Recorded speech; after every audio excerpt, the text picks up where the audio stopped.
إنا نحن نزلنا الذكر وإنا له لحافظون.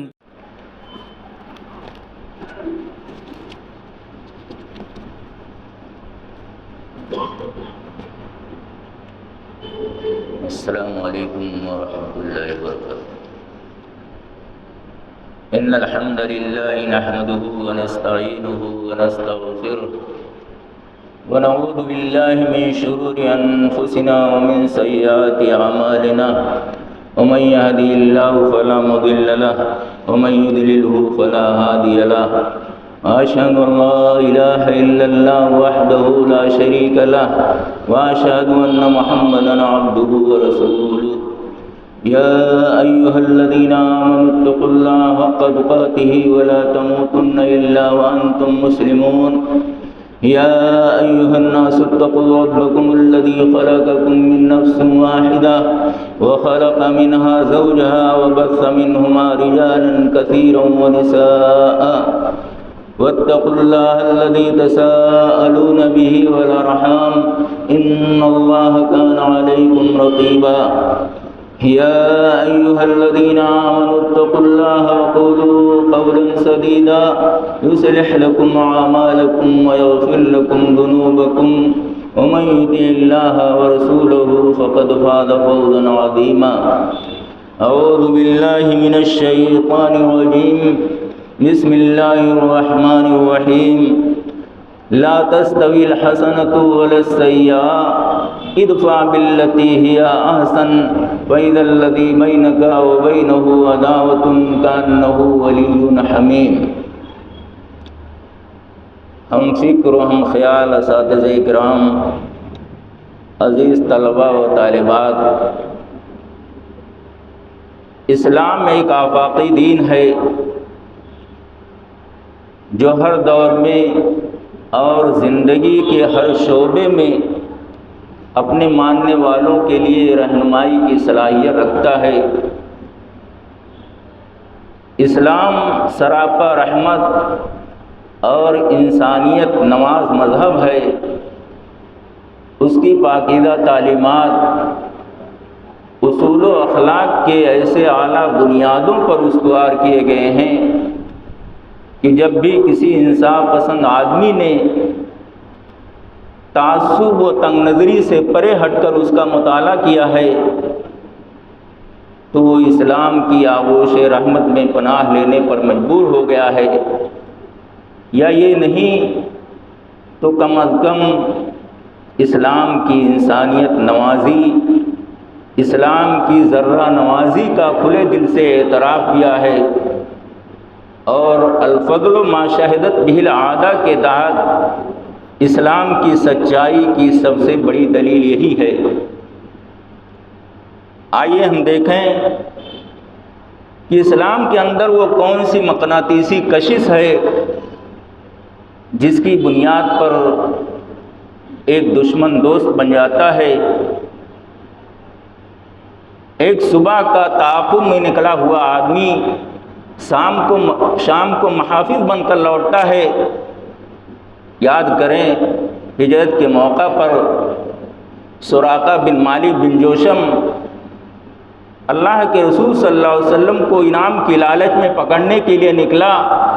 اللہ کے رسول صلی اللہ علیہ وسلم سے ملاقات ہوئی، لیکن شام کو وہی سراقہ جب پلٹتا ہے تو آپ کا محافظ ہو جاتا ہے اور اس راستے پر ہر آنے والے کو یہ کہہ کر لوٹا دیتا ہے کہ میں اس راستے کو دیکھ کر کے آیا ہوں. اس راستے پر کوئی محمد، کوئی ابو بکر، کوئی اللہ کا رسول کہیں دور دور تک سراغ نہیں ہے. آخر اسلام کے اندر وہ کون سی خوبی ہے جس کی بنیاد پر ایک آدمی آزادی کا پروانہ پانے کے بعد بھی اپنے آپ کو غلامی کے حوالے کر دیتا ہے؟ آپ نے سنا ہوگا زید بن حارثہ کو جب ان کے والدین لینے کے لیے آئے، اللہ کے رسول صلی اللہ علیہ وسلم نے کہہ دیا کہ زید اگر چاہیں تو جا سکتے ہیں، میرے طرف سے کوئی آپتی نہیں. ان کے والدین نے بڑا اصرار کیا لیکن زید نے جانے سے انکار کر دیا اور غلامی کو آزادی پر ترجیح دی. آخر اسلام کے اندر وہ کون سی خوبی ہے جس کی بنیاد پر اتنی قلیل مدت میں اور بہت کم جانی مالی نقصان کے ساتھ پورے افق عالم پر چھا گیا اور ایک ٹوٹے ہوئے تارے سے ماہ کامل کی شکل اختیار کر لی؟ وہ کون سی خوبی ہے؟ تو اس تعلق سے ایک آیت پیش خدمت ہے۔ اللہ تعالیٰ قرآن مجید میں فرماتا ہے لا تستوی الحسنۃ ولا السیئۃ ادفع بالتی ہی احسن فاذا الذی بینک وبینہ عداوۃ کانہ ولی حمیم، کہ نیکی اور برائی برابر نہیں ہو سکتے ہیں۔ برائی کو بھلائی سے دفع کرو، پھر وہ جس کے اور تمہارے درمیان دشمنی ہے وہ تمہارا دوست ہو جائے گا۔ آیت مبارکہ کس طرح رواداری کی تعلیم دیتی ہے کہ برائی کا بدلہ بھلائی کے ساتھ، ظلم و زیادتی کا بدلہ عفو درگزر کے ساتھ، بیہودیوں کا بدلہ چشم پوشی کے ساتھ اگر دی جائے تو اس کا فائدہ یہ ہوگا کہ تمہارا دشمن دوست ہو جائے گا، دور رہنے والا قریب ہو جائے گا، تمہارے خون کا پیاسا تمہارا گرویدہ اور جانسار ہو جائے گا۔ قرآن کی اسی تفسیر سے، قرآن کی مجسم تفسیر اللہ کے رسول صلی اللہ علیہ وسلم کی پوری زندگی عبارت تھی، جس کی ادنا سی جھلک فتح مکہ کے موقع پر لا تثریب علیکم اليوم اذهبوا فانتم الطلقاء کی شکل میں دیکھنے کو ملا۔ اسلام اپنے کسی بھی دور میں رواداری اور حقوق انسانی سے عاری نہیں رہا۔ اس کی پاکیزہ تعلیمات ہمیشہ رحم و کرم پر مبنی رہیں، اس کے دروازے ہمیشہ دوست و دشمن کے لیے وا رہے، اس کے لب پر تو ہمیشہ یہی ترانے رہے کہ دشمن کو اجازت ہے آ کر کے وفا سیکھے، دشمن کو اجازت ہے آ کر کے وفا سیکھے، یہ محفل الفت ہے نفرت سے لڑائی ہے۔ اور اسلام کی یہ تعلیمات صرف زبانی حد تک محدود نہ رہیں بلکہ عملاً بھی وجود میں آتے رہے۔ یاد کرو فتح مکہ کے واقعہ پر ابو سفیان جب اسلام قبول کرتا ہے، ابو سفیان یہ مکہ کا سردار تھا، اور اسلام کی وہ جنگ جس میں اللہ کے رسول صلی اللہ علیہ وسلم کو اور مسلمانوں کو کافی نقصان اٹھانا پڑا، اس میں یہ کمانڈری کر رہا تھا۔ لیکن وہی ابو سفیان جب اسلام قبول کرتا ہے تو قربان جائیے اسلام کی رواداری پر، قربان جائیے محمد رسول اللہ صلی اللہ علیہ وسلم کی قوت برداشت پر، کہ آپ نے انتقامی جذبے سے بالا تر ہو کر ابو سفیان کو صرف معاف ہی نہیں کیا بلکہ آپ نے اس کے مرتبے کا خیال کرتے ہوئے، اس کے رتبے کا لحاظ کرتے ہوئے بہت بڑا اعزازی پروانہ دیا۔ آپ نے اس کے گھر کو خانہ کعبہ کے ہمسا ٹھہرایا اور اعلان کرا دیا کہ من دخل دار ابی سفیان کان آمنا، کہ جو ابو سفیان کے گھر میں داخل ہو جائے اسے بھی امن ہے۔ ابو سفیان کو صرف معاف ہی نہیں کیا جا رہا ہے۔ یہ تو ماضی بعید کے واقعات ہیں۔ آپ ماضی قریب میں دیکھیے، اخبارات کا مطالعہ کیجئے، social media, current media, print media کو کھنگالیے، آپ کو اس طرح کی بے شمار مثالیں ملیں گی۔ آپ نے سنا ہوگا کہ مسلم کلیم احمد کی حسن معاملگی اور انسانیت نوازی نے ایک غیر مسلم اسیمانند کو جیل کی سلاخوں کے پیچھے نہ صرف یہ کہ اپنا دوست بنا لیا بلکہ حق گوئی و بے باکی کا وہ غیر مسلم ساتھی ایک ایسا پتلا بن گیا کہ اپنے مسلم ساتھی کلیم احمد کو معصوم بتا کر اپنے گناہ کو خود اعتراف کرتا پھر رہا تھا۔ اس کے پیچھے ایک مسلمان کی رواداری، ایک مسلمان کی قوت برداشت کار فرما تھی۔ یہ اس طرح کی مثالیں اسلام کی وہ بے نظیر مثالیں ہیں جس کے سننے کے بعد، جس کے پڑھنے کے بعد ایک صحیح القلب آدمی، ایک سلیم الفطرت انسان کا دل خود بخود چیخ پڑتا ہے کہ رواداری اور انسانیت نمازی بس اسی پر ختم ہے۔ عام امن حالات تو امن حالات ہیں، جنگی حالات میں بھی اسلام تمام لوگوں کے حقوق کو ان کی فطری حیثیت اور وقتی تقاضے کے مطابق بحال رکھا ہے، اور دشمن پر قابو پانے کے بعد اپنی قوت برداشت کو ایسے لگام پہنائے رکھا کہ دنیا کی مہذب سے مہذب قوم اس کی ادنا مثال بھی پیش نہ کر سکی، بلکہ موقع آنے پر ایسا دوسری قوموں نے ایسا غیر انسانی سلوک کیا کہ انسانیت چھوڑ شیطانیت بھی شرما گئی۔ آپ نے دیکھا، سنا، مطالعہ کیا ہوگا کہ امریکی و اسرائیلی فضائی حملہ میں بلا جواز انسانی قتل عام کی زندہ جاوید مثال آئے دن دیکھنے کو ملتا ہے، اور مفتوح پر قدرت پانے کے بعد جیلوں میں قیدیوں کے ساتھ بدسلوکی کی انتہا بھی آپ سن چکے ہیں، لیکن اس کے برعکس اسلام کا نظریہ سنیے۔ اسلام بدرجہ مجبوری جب اپنا لشکر بھیجتا ہے تو کمانڈر سے لے کر عام سپاہی تک کے لوگوں کو انسانیت ملحوظ رکھنے کی ایک ایک بات گوشے گزار کی جاتی ہے، عوام و خواص تک میسج جاتا ہے کہ عورتوں پر دست درازی نہ کی جائے، بچوں سے تعارض نہ کیا جائے، بوڑھوں کو قتل نہ کیا جائے، ہرے درختوں کو کاٹا نہ جائے، ولا تقتلوا اہل الصوامع، پادریوں اور مذہبی لوگوں کو قتل نہ کیا جائے، اور اگر مکتوب پر قبضہ بنا کر قابو میں کر لیتے تو ابو غریب جیل جیسے بدسلوکی کرنے کے بجائے اسلام کا قائد کہتا کہ اگر میرے چچا کی رسی ڈھیلی کر دی گئی ہے تو سارے قیدیوں کے ساتھ یہی سلوک کیا جائے۔ یہ اسلام ہے۔ آج اسی اسلام کی ضرورت ہے، اسلامی معاشرے کو، انسانی معاشرے کو، کہ جس کے نہ ہونے کی وجہ سے ہر طرح کی ذلت و رسوائی کا ہم تمام لوگوں کو سامنا ہے، اور یہ امر مسلم ہے۔ اللہ کے رسول صلی اللہ علیہ وسلم نے فرمایا جو الذلۃ والصغار علی من خالف امری،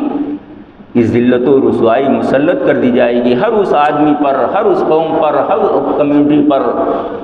جو بھی میرے احکام کی خلاف ورزی کرے گا۔ عزیز طلبہ، آئے دن اخبار کی سرخیوں میں رہتا ہے، وشو ہندو پریشد کی طرف سے قرآن کی آیتوں کی فہرست تیار کی جاتی ہے اور ان کے متعلق دعویٰ کیا جاتا ہے نعوذ باللہ من ذالک کہ یہ آیتیں جو ہے مسلمانوں کو تشدد پر ابھارتی ہیں۔ ان آیتوں کو مذہبی رواداری کا خیال کرتے ہوئے قرآن مجید سے نکال دینی چاہیے۔ تو بھلا بتائیے کہ جو دین اپنے پڑوسیوں کے ساتھ حسن سلوک پر اکساتا ہو، خواہ وہ غیر مسلم ہی کیوں نہ ہوں، جو دین ہدیہ و گفٹ کی تقسیم کے موقع پر ابدا بجارن الیہودی کی تعلیم دیتا ہو، حضرت عبداللہ ابن عمر کے حوالے سے ان کی سیرت میں نقل کیا جاتا ہے کہ ان کے ہاں جب بکری ذبح ہوتی تھی تو تقسیم کے موقع پر کہتے تھے کہ پہلے ہمارے یہودی پڑوسیوں سے شروع کرو۔ جو دین انسان چھوڑ جانوروں کی ایذا رسانی اور راحت رسانی کا اس قدر خیال کرتا ہو کہ عذبت امرأۃ فی حرۃ کے تحت ایک عورت کو بلی کی ایذا رسانی پر جہنمی قرار دیتا ہو، جو دین معمولی چیزوں پر نظر رکھتے ہوئے تعلیم دے کہ فَإِذَا ذَبَحْتُمْ فَأَحْسِنُوا الذِّبْحَ وَلْيُحِدْ أَحَدُكُمْ شَفْرَتَهُ وَلْيُرِحْ ذَبِيحَتَهُ، کہ جب تم اپنے جانوروں کو ذبح کرو تو آسانی کے ساتھ ذبح کیا کرو اور چھری کو تیز کر لو اور جانور کی راحت رسانی کا خیال کرو۔ جس اسلام کا نظریہ عام مخلوقات کے بارے میں اس طرح کا ہو وہ بھلا اشرف المخلوقات انسانوں کے بارے میں اس طرح کا نظریہ کیوں رکھے گا کہ مسلمانوں کو انسانوں کے خلاف تشدد پر ابھارے؟ قرآن مجید اسلام کا ماخذ ہے، اسلام کا مصدر ہے، اس کی تعلیمات ایذا رسانی اور کسی کی دل آزاری پر مبنی ہو ہی نہیں سکتی، اور وہ فطرت کے عین مطابق ہے، اس کی تعلیمات میں کمی اور کجی ہو ہی نہیں سکتی، کیونکہ اس کا نازل کرنے والا وہ اللہ ہے جو انصاف پسند ہونے کے ساتھ ساتھ انسانی فطرت سے واقف، غائب و پوشیدہ چیزوں سے آشنا اور نفع و نقصان سے باخبر ہے۔ قل انزلہ الذی یعلم السر فی السماوات والارض، ان حقیقتوں کے باوجود اسلام پر انگشت نمائی کرنا کہ اس کی تعلیمات تشدد پر مبنی ہیں، عام مذہبی رواداری نہیں ہے، دیگر مذاہب والوں کے حقوق کی رعایت نہیں کرتا ہے، یہ سراسر ایک الزام ہے، اور کہنے کی وجہ قرآن کے روح سے بل لما یذوقوا عذاب،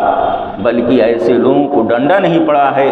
اس لیے ان کے ہاں یہ بات سمجھ میں آتی ہے۔ ستم والائے ستم یہ ہے کہ اسلام پر دہشت گردی کا الزام لگانے والے، اسلام کو بنیاد پرست کہنے والے، اسلامی تعلیمات پر تشدد کا لیبل لگانے والے وہ لوگ ہیں جن کے اپنے ہاں کوئی اصول ضابطہ نہیں ہے، کوئی مذہبی رواداری نہیں ہے، انسانی حقوق کی کوئی رعایت نہیں ہے، کوئی مثبت کردار ہے ہی نہیں۔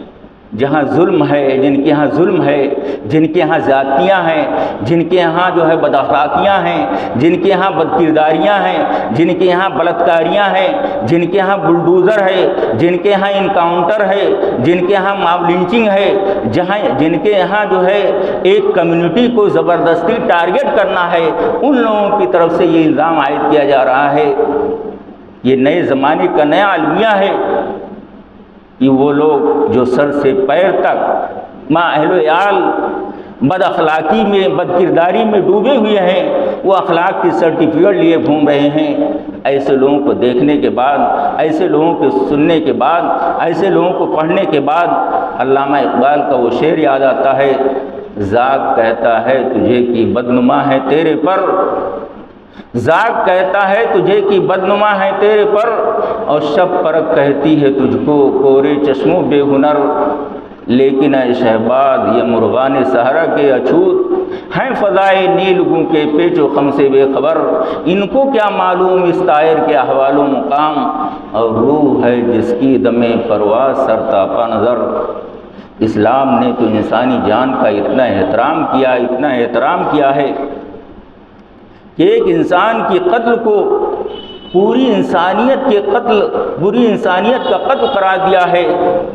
اور ایک انسان کے جان بچانے کو پوری انسانیت کی جان بچانے کے مترادف گردانا ہے۔ اللہ تعالیٰ قرآن مجید میں فرماتا ہے، من قتل نفسا بغیر نفس او فساد فی الارض فکانما قتل الناس جميعا ومن احیاها فکانما احیا الناس جميعا، کہ جس نے کسی ایک جان کی حفاظت کی، جس نے کسی ایک جان کو قتل کیا، کسی انسان کو قتل کیا، اس نے گویا کہ ساری انسانیت کا قتل عام کیا، اور جس نے کسی ایک انسان کی جان بچائی، اس نے ساری انسانیت کی جان بچائی۔ اللہ کے رسول صلی اللہ علیہ وسلم نے تو اس معاملے میں حد کر دیا، آپ نے انسان جانور چھوڑ کیڑے مکوڑوں کے ساتھ حسن سلوک، ان کی رعایت، ان کی حفاظت اور ان کی جان کی رعایت کرنے کو نیکی گردانا ہے۔ اللہ کے رسول صلی اللہ علیہ وسلم نے فرمایا، فی کل کبد رطبۃ اجر، ہر زندہ ذی روح جس کے پہلو میں دھڑکتا ہوا دل ہے، اسی کے ساتھ بھلائی کرنے میں نیکی ہے۔ اللہ کے رسول صلی اللہ علیہ وسلم نے ظالم کی حوصلہ شکنی کرتے ہوئے مظلوم کی داد رسی کے خاطر، مظلوم خواہ غیر مسلم ہی کیوں نہ ہو، آپ صلی اللہ علیہ وسلم نے فرمایا، الا من قتل معاہدا او انتقصہ حقہ او کلفہ فوق طاقتہ او اخذ منہ شیئا بغیر طیب نفس منہ فانا حجیجہ یوم القیامہ۔ خبردار لوگوں کان کھول کر سن لو کہ جس نے کسی ذمی کو قتل کیا یا اس کے حق کو مار لیا، اس کے حق کو غصب کر لیا، یا اس کی طاقت سے زیادہ اس کو مکلف بنایا، یا اس کی کوئی چیز اس کی اجازت کے بغیر لے لی، فانا حجیجہ یوم القیامہ، تو میں قیامت کے دن اس مظلوم ذمی کی طرف سے ظالم کے خلاف وکیل بن کر کھڑا ہو جاؤں گا۔ اسلام میں رواداری کی زبردست مثال میثاق مدینہ ہے۔ دنیا کے سارے مذاہب کی ساری رواداریوں کو ایک پلے میں رکھ دیا جائے اور میثاق مدینہ کے 53 بنود میں سے ایک بند، 53 شقوں میں سے ایک شق کو ایک پلے میں رکھ دیا جائے تو میثاق مدینہ کا پڑا جھک جائے گا۔ میثاق مدینہ کیا ہے؟ اللہ کے رسول صلی اللہ علیہ وسلم جب مکہ سے ہجرت کر کے مدینہ آئے تو مدینہ مختلف قبائل کی بستی، لوگوں کی بستی تھی، مختلف مکتب فکر کے لوگ آباد تھے۔ اللہ کے رسول صلی اللہ علیہ وسلم نے لوگوں کی مذہبی آزادی کے خاطر لوگوں کو ان کے معاشرتی اور انسانی حقوق فراہم کرنے کے لیے جو اصول و ضوابط تیار کیے تھے، جو ایکٹ پاس کیا تھا، جو 53 بنود پر مشتمل ہے، اسی کو میثاق مدینہ کہا جاتا ہے۔ اس کا فائدہ یہ ہوا کہ تمام لوگوں کو، تمام مکتب فکر کے لوگوں کو مذہبی آزادی ملی، ان کو معاشرتی و انسانی حقوق فراہم ہوئے اور اسلام کی بالادستی قائم ہوئی، اور ساتھ ساتھ مدینہ ایک اسلامی ریاست، ایک اسلامی اسٹیٹ اور ایک اسلامی مملکت بن کر رہ گیا، جو آپ کی بہترین قیادت اور بلند نگاہی پر دلالت کرتا ہے۔ اسلامی رواداری کا مطلب یہ نہیں کہ صرف یہ نہیں ہے کہ آپ غیر مسلموں کے ساتھ اچھا برتاؤ کریں، ان کو مذہبی و معاشرتی حقوق فراہم کریں، بلکہ اپنوں کے ساتھ بھی آپ کے معاملات اچھے ہونے چاہیے، آپ کے اپنے پڑوسیوں کے ساتھ بھی آپ کا معاملہ اچھا ہونا چاہیے، آپ کا اپنے پٹی اور رشتہ دار کے لوگوں کے ساتھ بھی آپ کا معاملہ اچھا ہونا چاہیے، آپ کے اپنے گھر والوں کے ساتھ بھی آپ کا معاملہ اچھا ہونا چاہیے، حتیٰ کہ آپ کے اپنے پہلو کے ساتھی جسے قرآن نے صاحب بالجرم کہا ہے، ان کے ساتھ بھی آپ کا معاملہ اچھا ہونا چاہیے، آپ کی زبان اچھی ہونی چاہیے، آپ کی معاشرت اچھی ہونی چاہیے، آپ کا تعامل اچھا ہونا چاہیے، آپ کا جو ہے ساتھ میں رہنا، اٹھنا بیٹھنا، تعلقات اچھے ہونی چاہیے۔ یہ نہ ہو کہ آپ یہاں سے جانے کے بعد کہیں ملاقات ہو تو آپ ادھر منہ پھیر کر کے چلے جائیں، وہ ادھر منہ پھیر کے چلے جائیں، نہیں، بلکہ آپ کی ملاقات، آپ کی معاشرت اس طرح ہونی چاہیے۔ امام ابو داؤد نے سنن ابی داؤد کے کتاب الادب میں شاید یہ حدیث لائے ہیں، راوی صاحب مخدومی ہیں، یہی راوی بھی ہیں، یہ صاحب معاملہ بھی ہیں، بیان کرتے ہیں کہ میں اللہ کے رسول صلی اللہ علیہ وسلم کا شریک تھا۔ زمانے جاہلیت میں بیان کرتے ہیں میں اللہ کے رسول صلی اللہ علیہ وسلم کا شریک تھا، یعنی تجارت کا پارٹنر تھا۔ جب میں فتح مکہ کے بعد اسلام قبول کیا، اللہ کے رسول صلی اللہ علیہ وسلم سے میری ملاقات ہوئی، قریب 30 سال کے بعد بیان کرتے ہیں میری ملاقات ہوئی تو اللہ کے رسول صلی اللہ علیہ وسلم نے بڑا پرتباق انداز میں میرا خیر مقدم کیا اور کچھ کلمات خیر کہا، اور کہا کہ تم زمانے جاہلیت کے میرے بہترین شریک ہو، تم نہ مجھ سے جھگڑا کرتے تھے اور نہ مجھے کبھی فریب دیتے تھے، تو آپ کی ملاقات، آپ کی معاشرت، آپ کا تعامل اس طرح ہونا چاہیے۔ آخر میں دعا ہے کہ الہ العالمین ہم تمام مسلمان، ہم تمام لوگوں کو اسلام کی تعلیمات کو عام کرنے اور خود اس پر عمل کرنے کی توفیق عطا فرمائے، آمین۔